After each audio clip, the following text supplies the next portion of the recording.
Russia are really struggling. I mean, they're using donkeys on the front line. Their supply routes are bad. They've cancelled their Pokrovsk because they don't have the manpower. They're recruiting. Where's the media looking into that? Their economy is now on the crack, stressed. So I think we're not exploiting the fact that Putin is really on his last legs here. I mean, essentially, he's lost dominance of the Black Sea. He's lost Syria. All because of Ukraine, the state of Ukraine. He's lost 50% of Ukraine. I mean, he's not going to get that back. That's a major. I know. His Baltic Sea fleet is now living in a NATO lake because of the ascension of Finland. He needs Trump. Sweden. He needs Trump to bail him out.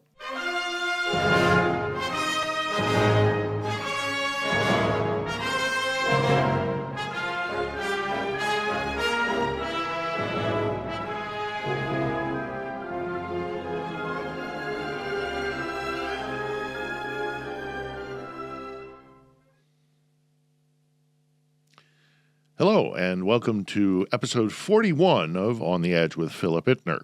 Our guest is Shaun Pinter. He has been here a very long time and has deep roots in this country. He fought defending his home in the Battle of Mariupol. When that city fell, he was captured and became a prisoner of war. His harrowing tale is detailed in his book, which we discuss. He was exchanged and is now living back in Ukrainian-held territory where he's involved in the information war online. He also runs an ambulance all up and down along the front lines.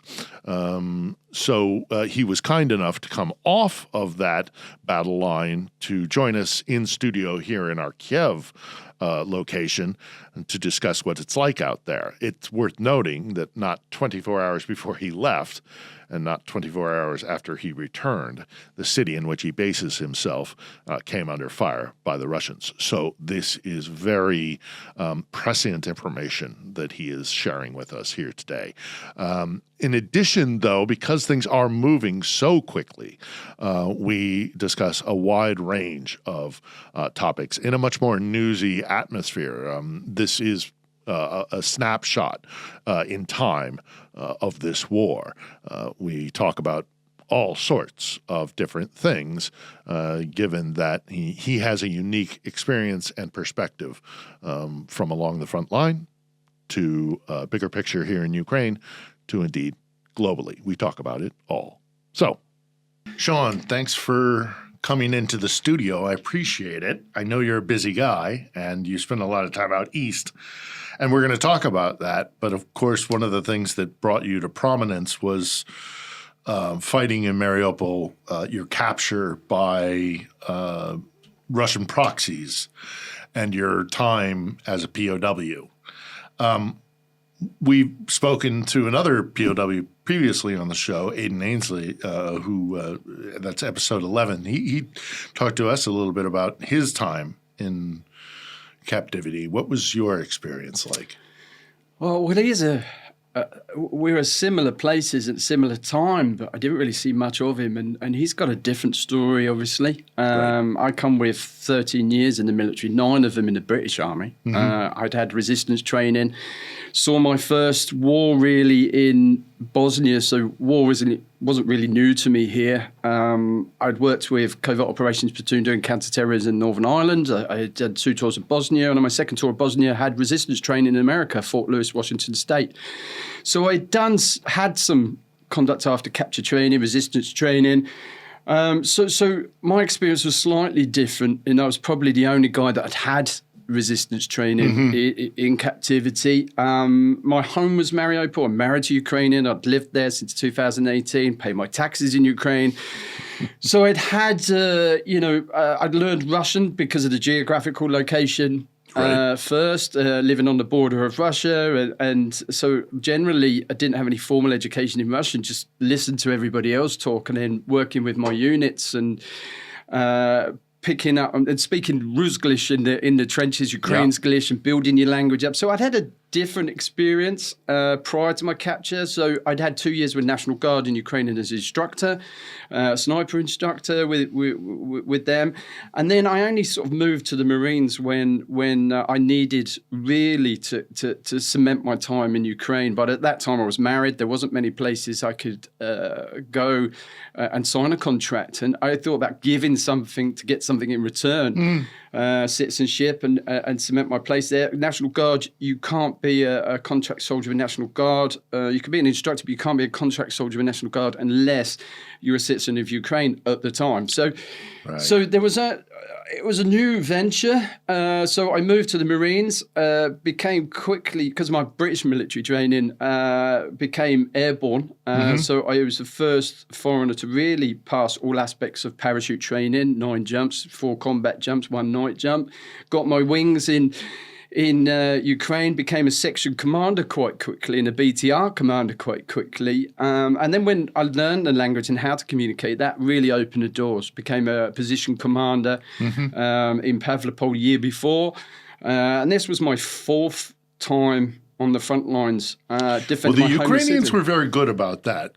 In that interim period between 2014 and the full-scale invasion, they rotated guys in and out of there so that everybody in the armed forces of Ukraine had heard a shot fired in anger. And so they were a little bit more, frequently, and they were more battle-tested than I think the Russians had expected. Exactly. We had some years to prepare for the full-scale invasion, and you know yourself, every year for 5 years, it was, they're going to come. And he had 180,000 people on the border. So by the time the invasion happened, it went up to 200, 220,000, 230,000. And then you saw the Zeds on the vehicles and victory. And we knew it was going to happen 2 weeks before the full-scale invasion. We were starting to get artillery bombardments behind our position. To try and cut us off from Mariupol. The technology changed on the front line. So if you spoke to most Ukrainians, which I found extremely odd, was, we're brothers, we argue, somebody said to me. And I was, man, they've just annexed Crimea and invaded East Ukraine for the last several years. So I found it quite odd, the attitude. But we knew, my military training knew that it was on quite a few weeks before the full-scale invasion. Even my wife wanted to buy a new kitchen for our house in Mariupol on the left bank. So and I was like, I think this is a bit different this time. So we knew it was on. But I was pretty confident, probably me and Ada, the only ones at the time saying that it's not going to be a walkover. I did a Sky interview saying, we'll give them a bloody nose. This isn't the Ukraine you think it is. And we were constantly saying that before the full-scale invasion. We'd had 3 years joint exercises with the Americans, the Canadians, the Brits. We'd been working with them, training with them.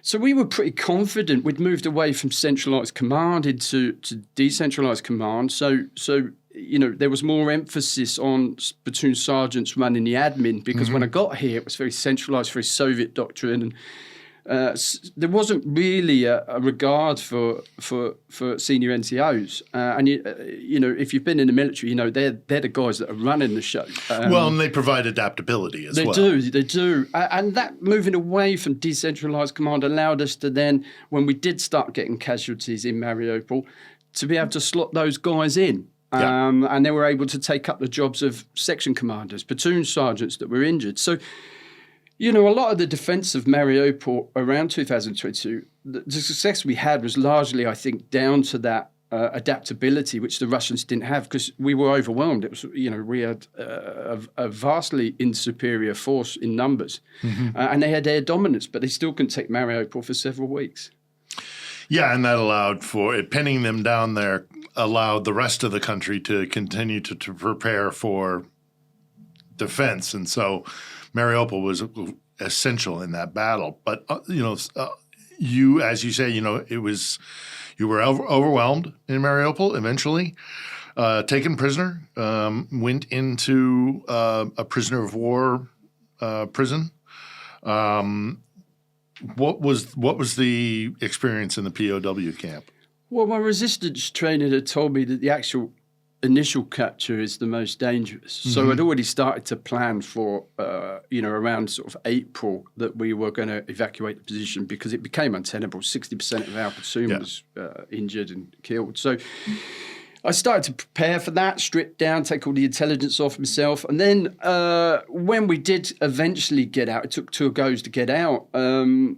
It was dark, 3 in the morning when we left. And by the time sun came up, we'd already been ambushed. And we were split to the 4 winds and everyone was diving around everywhere trying to find everybody else. I'd lost my platoon carrying an injured guy into a building. And then I had to make the decision whether I was going to stay with that injured guy or make my way out and start my escape and evasion. I tried looking for my platoon for a couple of hours, but by that time the daylight was there. So I knew that the initial capture was the most dangerous. So I'd had a plan that I wanted to surrender to a Russian officer and not get caught by the DPR, the Donetsk People's Republic. And unfortunately, I was captured outside, about 2 hours outside of Mariupol, trying to avoid the drones, which was like Heathrow Airport at the time, in broad daylight, which was probably the best day we'd ever had for, because we fought all over through the winter. It was extremely cold. So the sun was out, it was blue sky. So you substitute one problem with another. And then I started to work out that I could be hitting my own booby traps, our own defense, positions and mines. So it slows you up going through the buildings. But I was coming up to a sort of second tier when they fired a warning shot, and I'd literally walked 30 metres into a pretty well dug in forward observation point. There wasn't much I can do about it. And that was really my first experience of being a prisoner of war. Your whole situation changes. You're not now have to make a decision of whether or not I'm going to keep evading or surrender at that point. But I think I don't have any regrets about the decision. It started with a warning shot, and then I was taken into the position where I was then hooded and bound with masking tape, taken to a company location where when I realised I was captured by the Donetsk People's Republic, the first really sort of negative thing I was thinking, I've been caught by the people I don't want to get caught by. I've been here long enough to know that if they're just pissed off with me, they're going to take me down a parking lot and shoot me. So my training started to come in. I speak Russian, but I speak Russian with a Cockney accent. So I'm not going to go through that filtration process. So I knew that I would be someone of interest to them. I'd be an out-of-towner. So I didn't really hide the fact that I was British. I tried to accentuate that more, hoping it would give me some sort of value. And that they wouldn't just pop me there and then. But then they just swapped me over and give me to Russian regulars because they were totally different. The militias of the DPR wear 3 different types of camouflage. They have made-up vests. They all look very different. They all got poor gear. These guys had... They're not disciplined. No, not at all. But these guys had fast helmets, PMAGs, good optics, full sets of Russian fatigues. Like good magazines, optics, good weapons, chem lights, multi-tools. I knew these were full Russian regulars, the real deal, different coloured tape, no patches. But then they took me on a 45-minute drive where I was then, before I could say anything, electrocuted with what I think was a Tapic phone. They put paddles on my fingers, tied me to the chair, and then one of those bolts is enough to get you dribbling and twitching. But I was electrocuted 3 or 4 times with no tactical questioning I was expecting. Just they were trying to find me on social media and calling me James Bond and one person asserting their dominance. Rice, the Black Witch of America, which was slightly confusing. The Black Witch of America. Yeah. Well, I mean, look, I've spoken to several guys that have been held by either DPR or Russian regulars. Immediately, one of the things that they do, according to their accounts, and maybe you can verify this, is assert their dominance. And they assert their dominance through violence and cruelty. That's really part of the point. They kind of scoff at us in the West with our niceties and our rules and all the rest of it. They consider that kind of naive and kind of namsy-pamsy. If you're going to fuck with someone, you're going to fuck with someone. Yeah, absolutely. You know, and they make that known very quickly. The cruelty is part of that process. What was that like for you, either firsthand or seeing other people beside you in these prison camps? First of all, you can't train for pain. So it is shocking. I was scared. I'm not going to tell you I wasn't, but I did have an understanding of the structure of it hadn't changed for 30 years from my training. I knew I would get an initialization phase. I knew I would go from that phase into what would be someone who I'd have to lean on, who would be the guy that Mr. Nice Guy. So we'd have bad cop, good cop. I knew even if I told them the truth, I knew I was going to get electrocuted. I knew exactly what I was going into if I was captured, because I'd spent also several years out here working with people that were formerly captured. I knew it. I'd lived in Mariupol since 2018. I knew exactly what they were all about. So I knew it wasn't going to be the Ritz-Carlton. I'd prepared quite well for it mentally. I knew I'd had good training. I knew that I could speak a bit of Russian. But again, I wanted to keep that tool to myself. I didn't want to let them know I could speak Russian. They didn't really push me on that, to be fair. So I knew everything through the interrogation that while they were doing this, they were going to move me on. I knew they were going to, somebody else was interested in me. I knew that I could listen to the radio and get dates, times of when I was captured, how long it took me. I knew the area quite well.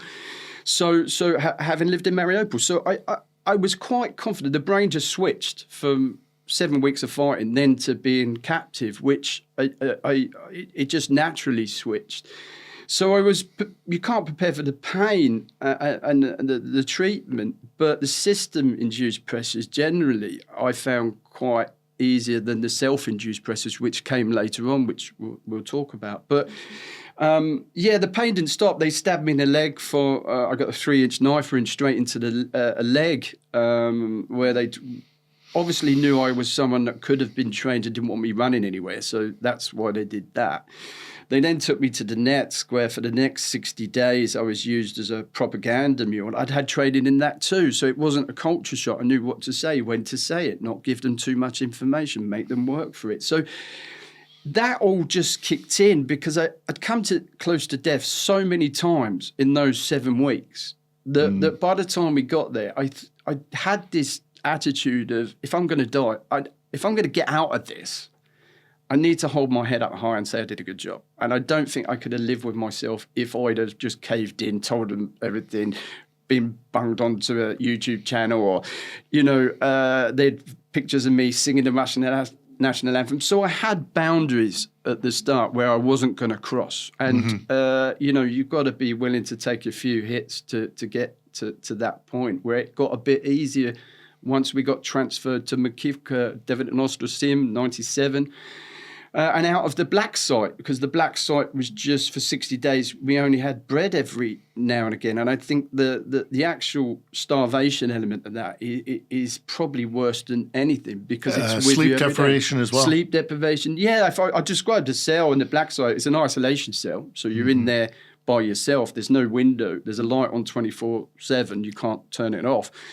There's a buzzer that wakes you up, a buzzer that puts you to bed. You're in there for 7 days just stewing on your own thoughts, and then being pulled out, where I was electrocuted on the ears, pulled out for propaganda with Russia Today, not given a choice. My hood was removed, and there was Roman Kozyrev standing in front of me, who was laughing and joking with the very guys that were torturing and beating us when we went back to the prison. So, I'm a big advocate of pushing on RT now and talking about how they're an intricate part of the torture system and the FSB. So it's very difficult, and you have to take each day as it comes. But eventually, we knew that we had some value, which then you start working the small goals, the small victories, and you know that you can start pushing the envelope a bit once you realise you have some value. So starting to ask for cigarettes and food and bits and pieces to try and stay alive in those first 60 days, which was horrendous.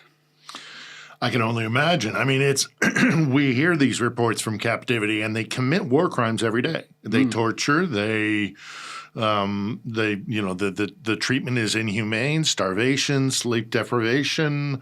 Being in any prison or any prison system is obviously, or POW system isn't going to be a piece of cake, but it's a completely different thing when it's Russian. And I want to ask you this question, and it's a bit philosophical, I suppose, but you learned your Russian here in Ukraine. Your wife is Ukrainian. Your life is in Ukraine. Ukraine is not Russia. What did you learn about the nature of Russians and for example, their relationship with power and dominance and violence and cruelty, all these instruments that I previously said they kind of scoff at us for our what they seem to be our hypocrisy and our kind of naivete, treating people with respect or, having rules. What did you learn about the nature of these things when it comes to Russian culture as opposed to Western? Well, including Ukrainian. We'll start with the Russians. I mean, I'll start with some stories. My wife said when I came here, I said, you can't class a whole nation as being, I hate you, I hate the whole nation. You just can't do that. There's some good people in there. My wife said, when you spend 4 years in Ukraine, you will understand. And I did, I changed. I was taken very imperialistic. Their next stop, they kept reminding me, was Poland. They were adamant they were taking Kiev at the time. 3 years later, they haven't got 50 kilometers past their own border in some places. So, when you're in captivity, you are. I was great at compartmentalizing. So I understood that the propaganda coming through on the what we would hear on the radios, what they would tell us was their view. I knew if it was bad news for the Russians, that it was probably 10 times worse than they're actually telling me.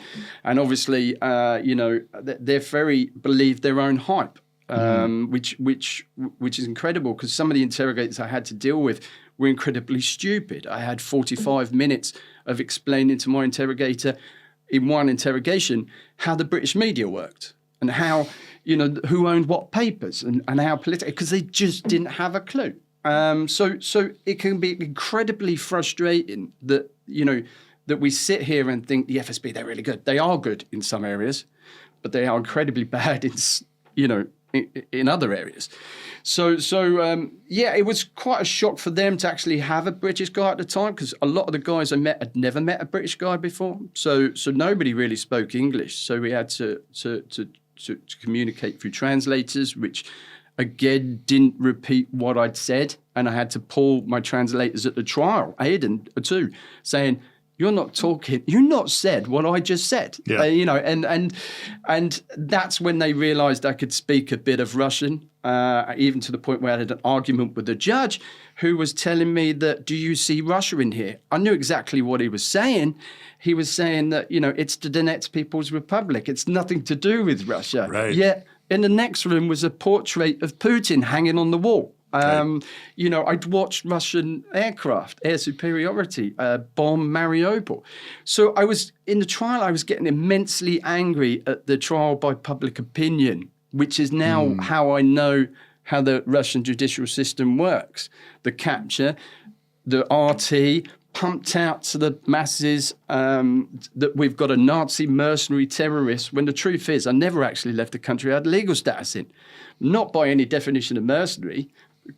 In order to be a mercenary, you need to be going to another country to do your work and topple your political government. So I certainly wasn't in it for the money, because for 5 years it was only $400 a month. I could get more for that on minimum wage job in the UK. So I could see where the narrative was going straight away. And it's to sell it to the people long before you get to your trial. When you get to the trial, got the death penalty, that was in 2 days. I never saw a lawyer all the way through my time to the trial. And then when I'm exchanged, I watch it. Other people go through the same process. I know exactly the process they're going through. We've caught another Nazi mercenary and, they're in Ukraine. No, you've taken them from Ukraine. We're not mercenaries. I live here. My wife, my family are Ukrainian. So you can see this being built, and there's nothing you can do about it. But you also understand like with the massacre, the Crocus massacre in Russia, how quick they were to get these alleged suspects. One, who had his ear cut off. This is the shopping center incident where they instantly said it was Ukrainians. That's right. Yeah, and then picked some random guys that may have not done it. I don't know. But one had his ear cut off. The other one was videoed with being electrocuted on his genitals. They are really obsessed about videoing torture. So they played me back the video of my torture. So I know there's one out there because they showed me. So well, again, this plays into this sense of dominance and cruelty, and absolutely kind of like the brutality is the point. And ironically enough, those who will criticize me for saying this, they themselves will say, "You're damn right, we're cruel." It's you Westerners who pussyfoot around this kind of like the Russian system. There's no accountability. In fact, it's encouraged. It is encouraged, yeah. I mean, you got to remember, I wasn't just in prison with Ukrainian POWs.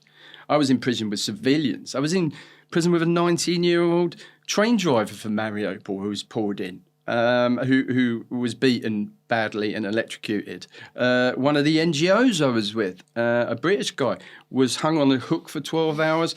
And then another one, an NGO, was waterboarded. I mean, we had like in the cell get together. What happened to you? And he told me his story. I was like, crikey, that's bad. And every time he didn't give them the answer they wanted, the water level rose. So it wasn't like a towel over the face or anything. They had this purposely made contraption, hooked you into it, and the water rose every time you didn't give the answer. A little bit more water came in. So it's systemic.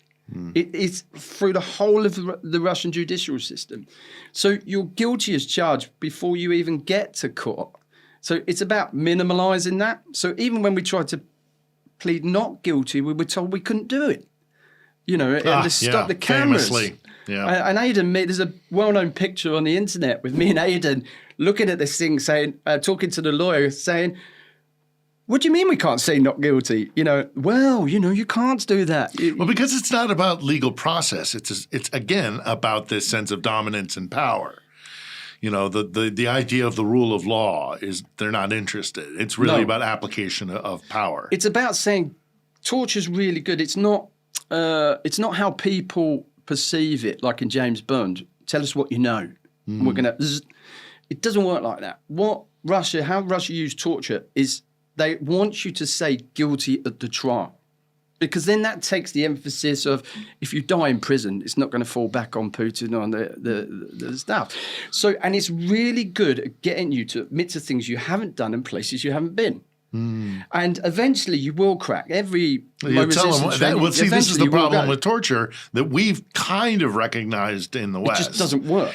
Because they'll tell you anything at one point they'll tell you anything you want to hear. Elvis works in my chip shop. Yeah, it's absolutely. I'm going to tell you that if you want me to say it. Yeah. So it doesn't quite work. But what it's exceptionally good at is getting people to say guilty for things they haven't done. And there's nothing you can do about it. And you probably life expectancy in a Russian prison it's got to be 5 years tops. Yeah. If you get through that, it's a brutal place. Yeah. The food's bad, your hygiene's bad. There's no humanitarian aid groups coming in giving you soap or toothpaste or anything like that when I was captured. So, it's a brutal place. But we had some values. So they did identify the fact that we were a risk in general population. So they isolated a whole wing for us. Because, at the time we didn't know how bad they wanted Viktor Medvedchuk, who was the guy that was going to replace Zelensky if they'd taken Kiev. So we started to get some small victories in, but they're just imperialistic, hypocrites. Somebody said to me, Russia doesn't have the word hypocrite. So it's like I'm not. I wouldn't be surprised. Yeah, I wouldn't be surprised. But generally, yeah. And then when you go to Ukraine, and now I work with.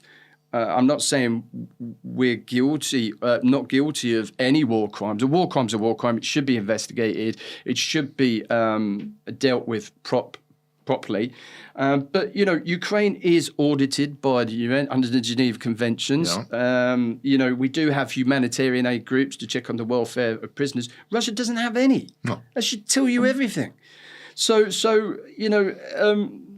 it is when you come to Ukraine, they are trying to make changes. They do. They are ethical, environmental. It's a far better place And a completely different place. I mean, the Completely fact different that culture. your Ukrainian wife said to you, in 4 years, you'll understand. Yeah. And Exactly. you That's did. why I use that. You learn because, and again, I'm still of the mind you can't blanket an entire culture, but people who have a different mindset than the Russian imperial mindset are the exception to the rule. They're kind of unique little unicorn snowflake, kind of like exactly. Little isolated pinpoints of light in their otherwise really cruel, because they're taught. This is trained behavior, this kind of relationship to cruelty and power and all the rest of it. So moving away from your time as a POW and your time fighting and going into to kind of more relevant to what you're doing now, you spend a lot of time on the front lines. The Ukrainians, knowing all of this about the Russians and knowing the ramifications of falling under Moscow's dominion again, are fighting like hell. Yeah. Because they don't want to live this way. They don't want to have a society built on this idea of dominance and power and cruelty and violence being part and parcel of the entire system. So they're fighting like hell. Tell me, you've just come from not exactly the zero line, but you've been out there closer to the front lines than here in Kiev.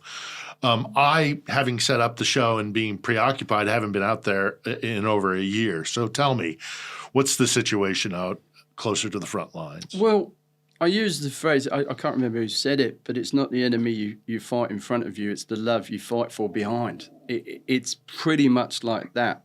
Most Ukrainians know that if Russia win and get through, then, I'm not going to be here.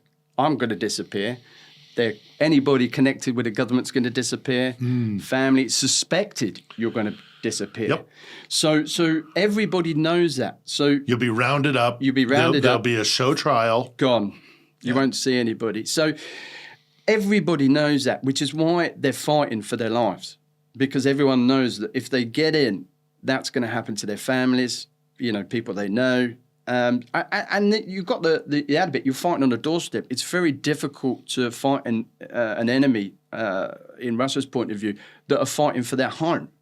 You're always going to get super casualties. So, again, the tactics on the front line, Western militaries don't really Ukrainians don't mind losing a bit of ground to then use it as a killing field, just to blast. So I went to Pokrovsk in November. I was one of the first, when everyone was telling me Pokrovsk was going to fall by, this year, January this year, I was saying, no, it's not. I've been down there. I've seen it with my own eyes. There's defensive lines all the way along. Mm-hmm. They're going to lose a lot of people trying to get into Pokrovsk. They pulled all the civilians out while I was there, only because they don't want people spying, because they're building the defense positions. At that point, they were 8 kilometers away. So I knew that from what I'd seen from the front lines, that it's, I don't know for your viewers, around Pokrovsk, you've got the city, but the rest of it looks like East Anglia. It's flat in the UK. Mm-hmm. It's flat, very open minimal fields, cover, long, fields, slow elevation, sloping exactly up at very, very. You mentioned East Anglia. My American audience might not know that, but my American audience will understand Pickett's Charge, which was a massacre because you're basically marching up to a defensive line on a slow elevating open field. Exactly. And it's mile and at that after time of the mile. Year, you can't get through mile. it. Yeah. It's muddy, it's wet, the vehicles can't get. If you're going to attack through there, then you're going to lose a huge amount of casualties. What happened earlier this year? They've given up on it. So I said to them, they won't come up through any further forward. They're avoiding Pokrovsk because they don't want to take more casualties. Yeah. And then I get the feeling they're going to head up towards Kramatorsk and Izium and try and join up that way. They're not going to go full on. So that, I think we talked about earlier, that hype of people going, you're going to lose Pokrovsk, you're going to do this. I mean, the Western media is just doesn't understand. And the doom spreaders and the guys who benefit from being doom spreaders, who look at lines on a map and tell you, who've been out there, as have I, that oh, well, Russia's an inevitabilit. It's a force of nature. It is, of course, it's the big, it's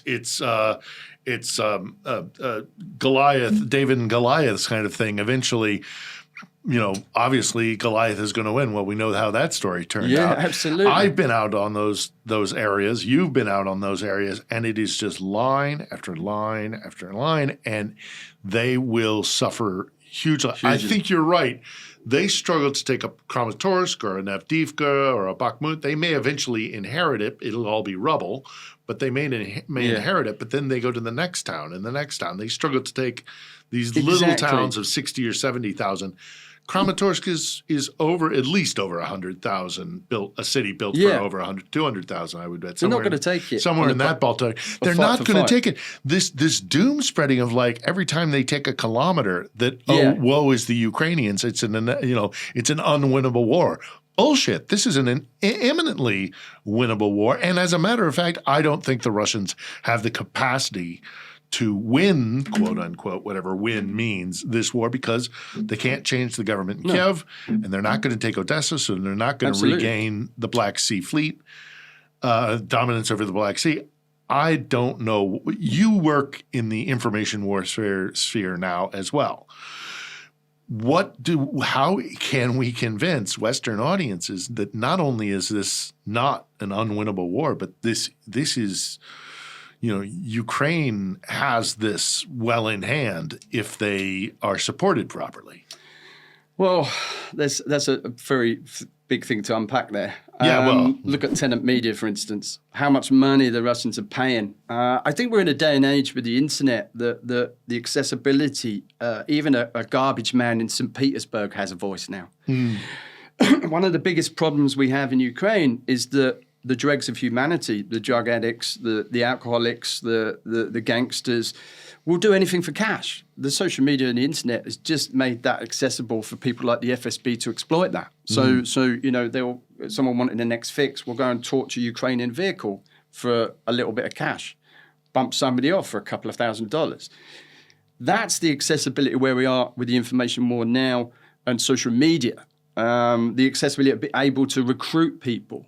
And I dare say the Ukrainians are doing it too. But unfortunately, that extends out to the media outlets as well. So you've got people like Tenant Media working with RT, for God's sake. Yeah. And being paid to pump Russian propaganda out. The fact that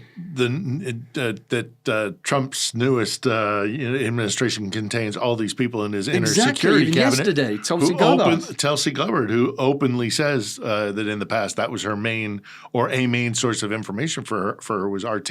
It's those of us who study RT and information warfare are like, you're basically mainlining information warfare, not propaganda warfare. Exactly. It's deeply concerning. I mean, it's really bad. And then you've got what the news is not published. So people are paid to not publish news. Editors, for instance. Where are all the advances? Where's all the positive Ukrainian advances? Where's all the, we've sunk over 30% of the Black Sea Fleet. Russia don't have dominance of the Black Sea anymore. We've taken back over 50% of the country that they initially captured in 2020. Where do you see any of that? It's just nowhere. They have general staff guys, officers, either dying, behind the lines because Ukraine is out there taking, some covert action. Exactly. Or they're getting killed in, I think in their front line position. There's probably Ukrainian Late is a great podcast who are now looking at the partisan and resistance that's going on and highlighting that on their podcast for The Telegraph. Really good podcast to listen to because now they're going through all those resistance activities that are happening in the occupied territories. We don't get the same problem in Ukraine as Russia's getting in the occupied territories. That should tell you everything. I mean, Russian troops can't go to Berdyansk anymore. They can't go to Mariupol because everybody in Ukraine has family probably on the other side too. And there's no communications iron curtain. We know exactly that some of the areas are hitting 140% inflation. We know that Putin's trying to get the death penalty because he's having problems in the occupied territories. He's now signed a decree in the last week to say that for all those Ukrainians he didn't slaughter, he's now forcibly deporting them. I mean, it's ethnic cleansing on a global scale. If you don't accept a Russian passport, you don't get medical Exactly. You Water, don't basic get human rights. Basic medical. human rights. There are stories of women in giving birth that if they don't have a Russian passport, their children are taken from them. Their newborn children are taken from. We have a number of reports of this kind of stuff. So they force you to take a Russian passport. Yeah. You're absolutely right. It's ethnic cleansing. And the Russian speaking is just really gets my goat. I am a Russian speaker from East Ukraine who was just born in London. They didn't come in to save Russian speakers because they slaughtered over 25,000, and that's a moderate figure in Mariupol, women and children included, predominantly Ukrainian and Russian speakers. Mm-hmm. So that's a fake. Russia isn't banned in Ukraine. I come from here. I learned Russian. I speak Russian almost every other day. It's not banned here. The churches is another one. It's all propaganda, Russian propaganda that's going out into the mainstream media, which on the reverse, Ukraine doesn't even get a foot in the door with any of the positives that it does in Ukraine. So that's where me and you come in. That's where I go to the front lines. I'm not a journalist, but now I'm writing for a national newspaper in the UK. Yeah. Because they have struggled to keep the finance to get somebody out there full time. So when they ring me and say, Shaun, could you come out on this? I'm like, yep. Write something. And it shouldn't be that way. It shouldn't be that way. It shouldn't be that way. There should be support, well supported, well provided for, paid, equipped professional journalists out here. The press corps has all but abandoned this place for a variety of reasons, but also part of it is because of the complexity of the story. Yeah, absolutely. And I'm not an expert, as we said before, but I have more of an understanding of what's happening in Ukraine and the ground. Well, you have a Ukrainian wife. You live in Ukraine. I am pro-Ukrainian. Yeah. I try and keep it neutral. I've been coming here 25 years. I speak Russian.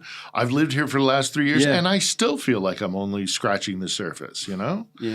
And that leads me to more discussion about this kind of information warfare, is that there are these guys who are out there doing the doom spreading, or who are in way over their head. Yeah.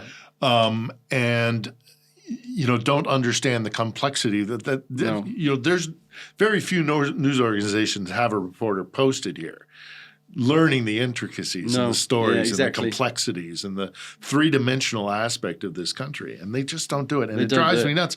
So how do we do this, Shaun? I don't know. Keep doing what we're doing. Keep reposting the tweets. Speak to people on the ground at source. Get your information from them, not your likes of Jackson Hinkle and people like that who just spout crap from the other side of the planet thinking they know everything about Ukraine. With their children, really, and they're being manipulated and used by Moscow. Oh, yeah, absolutely. I mean, it's a massive manipulation campaign, which my following, really, because I was in the military, I didn't get on social media. I wasn't on any platforms. I tried to stay off the radar. But what's different now is I've learned and picking up is in the 2 or 3 years I've been exchanged, my following went from 0 to 40,000 people on X, to 25,000 people on Blue Sky, all within that small time frame because I'm reporting on the ground and talking to people. Not necessarily, I'm not paid for it, but I live here. I'm able to talk. I did a podcast on Monday where I was talking about how, like yesterday in Dnipro just got attacked very badly. That's been going on every day. It's just a bad day for Dnipro yesterday. We've had ballistic missiles for 2 years. We've had drones every other. It's now every day. So what I try and talk to people about is that when you come to somewhere like Dnipro, they only assume it's like the Bali bombing. When you talk about the Bali bomb, you go to Bali, where the bomb went off. One bomb, like over 10 years ago. But people remember the Bali bombing. I don't. The Bali bombing. The Bali bombing, yeah. The club got bombed, and okay. Yeah. So people remember sort of Bali for the wrong reasons, but when we go to Dnipro, you go through quite a lot of the day, most days, where you wouldn't even think there's a war on. But what happened? What Putin's really good at doing is homing in and sending 24 drones over of a night time, having a few explosions, and then having his media teams promote that, look at what we're doing to Dnipro. Yes, it is bad, but that's concentrating. The city of Dnipro is huge. Most of that's not even touched, but it is that small area that gets the hype where we sit there and say, hold on a minute, yeah, it's terrible. Yeah, we've lost a couple of people, civilians, infrastructure. But generally, it's not reflective of the whole country. Yeah. Most of the country doesn't get bombed. You can go further, you go west.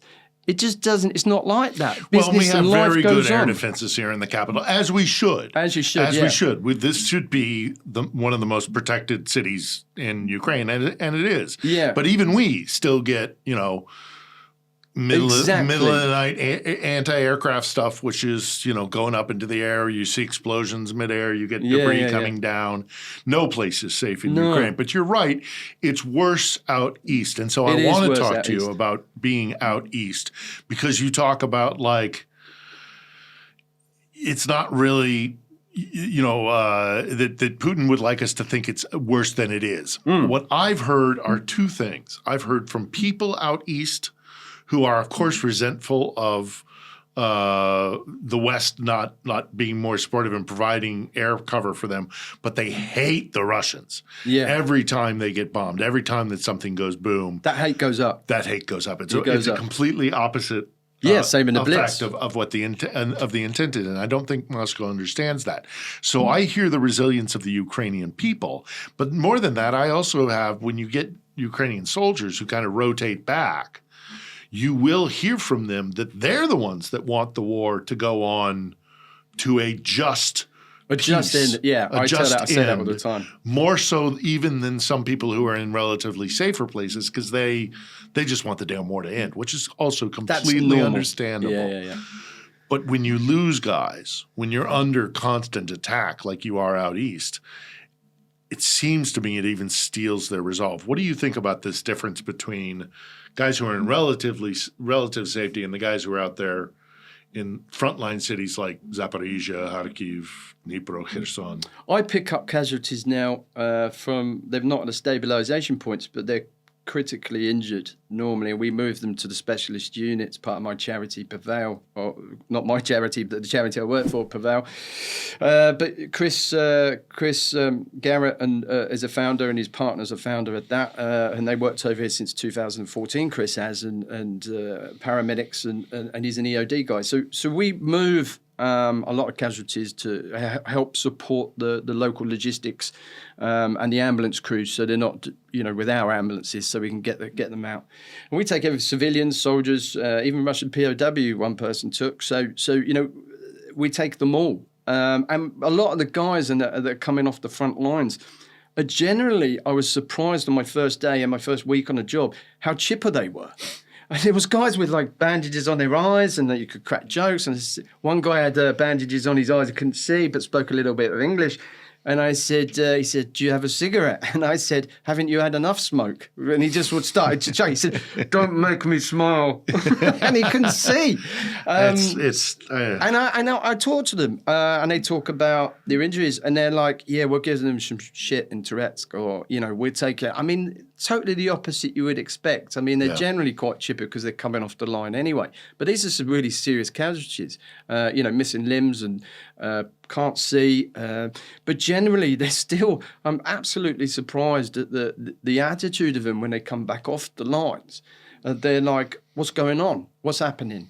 They want to know information. And then I talk to them. Are you okay talking about, what's happening? I don't want them to relive their time, but generally they're quite chipper. A lot of them. They're like, yeah, we're giving America, we're pushing good, we're pushing there, we're pushing there. So I'm absolutely surprised at the resolve of the guys on the front line to keep going. They're tired. People want peace. Ukraine wants peace. Oh, yeah. But like you said, they don't want it with the rug pulled from underneath them. I mean, what the Trump administration have done, meeting Zelensky's opposition, was just, that set more anger and more ripples than anything. Because clearly you don't understand Ukraine. Clearly that give Zelensky even more support. So, it's really apparent that the Trump administration with the people they've sent, don't know the region, can't speak the language. Witkoff is, I believe, a property developer, not a military expert of any sort. The guys they sent were incapable for doing the task. And now they're preaching Russian narratives, which is really got, again, Ukrainians angry. And that fires them up even more because they just think, why are they not seeing this? And part of the information war goes both ways. So I talk to the world outside of Ukraine, what's happening here on the ground, but I also have to talk to Ukrainians about, hold on a minute, there are plenty of Americans that, do support you. It's the Trump administration and then the rest of America. Because, and I have to explain that to Ukrainians, don't lose hope, because that really gets the anger and the blood boiling. I oftentimes, what I'll say to them is, we were attacked too. You just don't, your fight is kinetic, it's on the ground, and it's far more important and far more, for sure. It's a matter of life or death. We were attacked in our body politic. And when I kind of explain that to them, oftentimes Ukrainians will be like, because they themselves have had a history of being attacked in their society, in their culture, in their politics, in their mindset, the information warfare. But I did want to ask you about that. How is morale out there among the troops generally? And is this apparent, I'll say it what it is, potential betrayal by the Americans affecting that morale?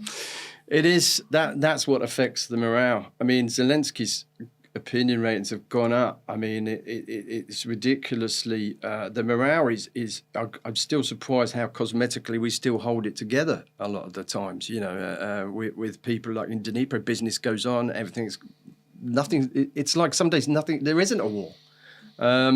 So I'm absolutely surprised. I don't think there's a person, certainly in Dnipro, that I haven't spoke to that doesn't know somebody is a POW, somebody's been killed, somebody's been injured, or somebody's fighting.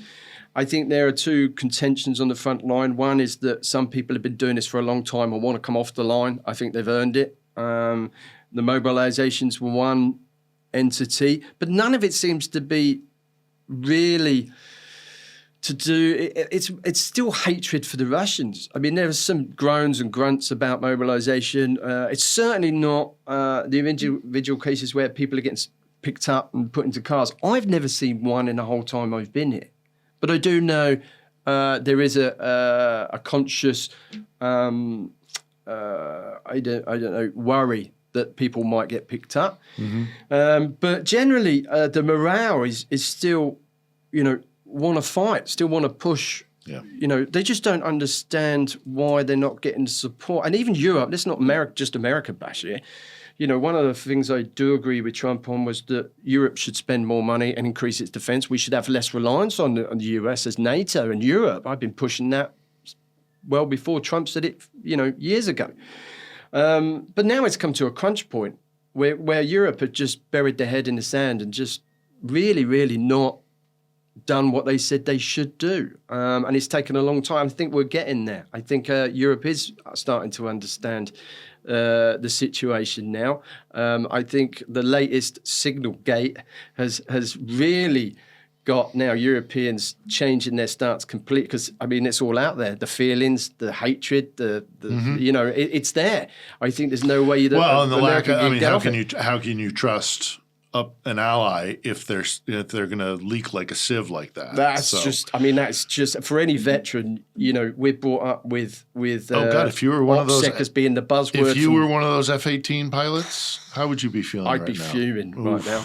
I'd be fuming. So let me just round this up, Shaun, and thanks again for coming in and talking to us. But I wanted to talk to you about your time in as POW. I wanted to talk about what it's like to be out there fighting the Russians, and all these other topics we've discussed.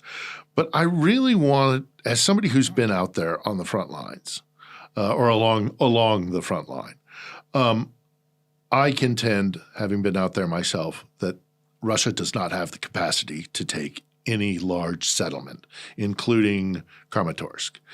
It will cost them hundreds of thousands of men to take, a Kramatorsk, or God forbid, an Odessa or a Kharkiv, and certainly not Kiev.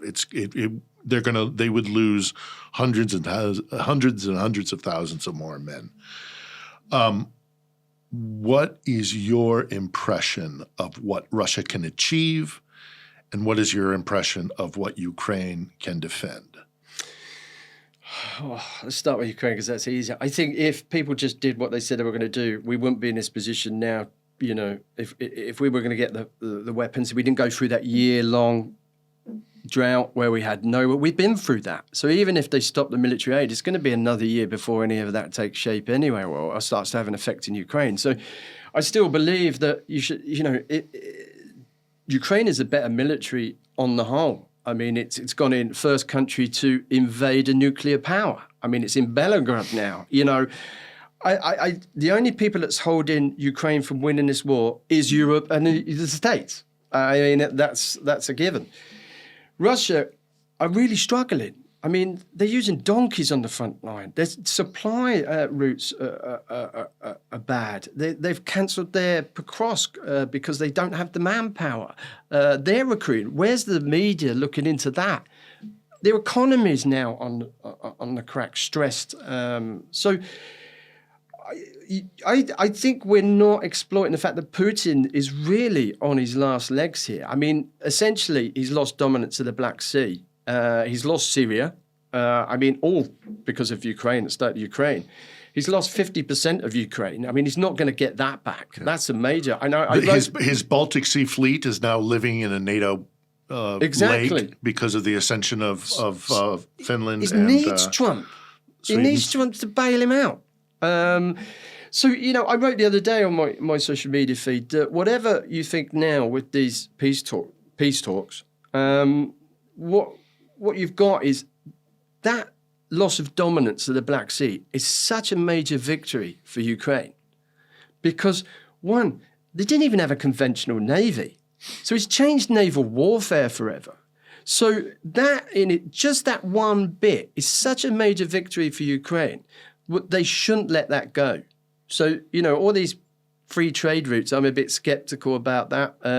But don't take it away from a military victory. That's a military victory. Kherson, military victory. I mean, the reason they don't mobilise everybody from 18 to 60 is because of the lack of weapons they've had, the drips and drabs. And Zelensky doesn't want to do that. If they had just committed, he would have probably mobilised everyone from 18 to 60. We could have won this war a year and a half, 2 years ago. And still, Russia doesn't hold any majority. Sorry, let me rephrase that. Well, they've got Mariupol. They took Mariupol, but that's about it. But in 3 years, fourth year of fighting, doesn't control one full oblast. Mm-hmm. Is he going to be happy with that? No. He's now wanting Ukraine to cede territory that they don't actually control. And he's banking on Trump to do that. That is, Ukraine's already won this war. It's lost, 18% of the country. But I think if they got the support from Europe and America, I think they could quite easily take that, but not easily, but, you know, they could take that back over time, inch by inch. I mean, you've still got the partisans and the resistance that's working in those areas too. Everyone wants to back a winner. And if Ukraine had suddenly broke through and had some success, then they could be able to push them out. I have no doubt after seeing the Ukrainian military. No doubt whatsoever. No doubt in my mind either. And I'm looking forward to getting out east to take a assessment with my own two eyes at some point. But for right now, this is our response. This is our priority, is this show.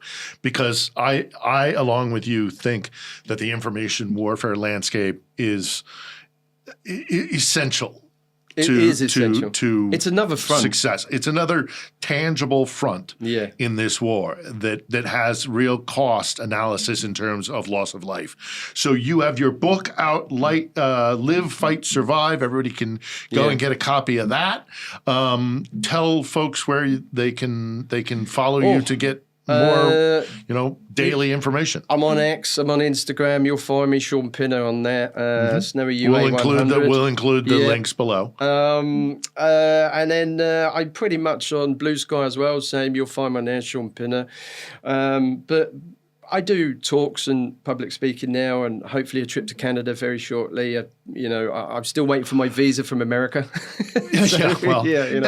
Before we close out completely, let's just one last quick question on that topic is, do you think NATO forces, whether it's on one side of the Atlantic or another, are finally coming to the realization that this war is their fight, that they have to prepare for, they have to step up?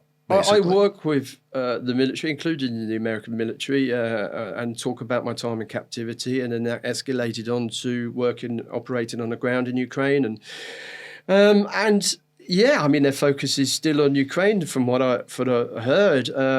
What's changed is inevitably a lot of the Ukrainians were coming back from operations like Interflex, where they go away and be trained by foreign forces, and then they come back to Ukraine, and that wasn't too good.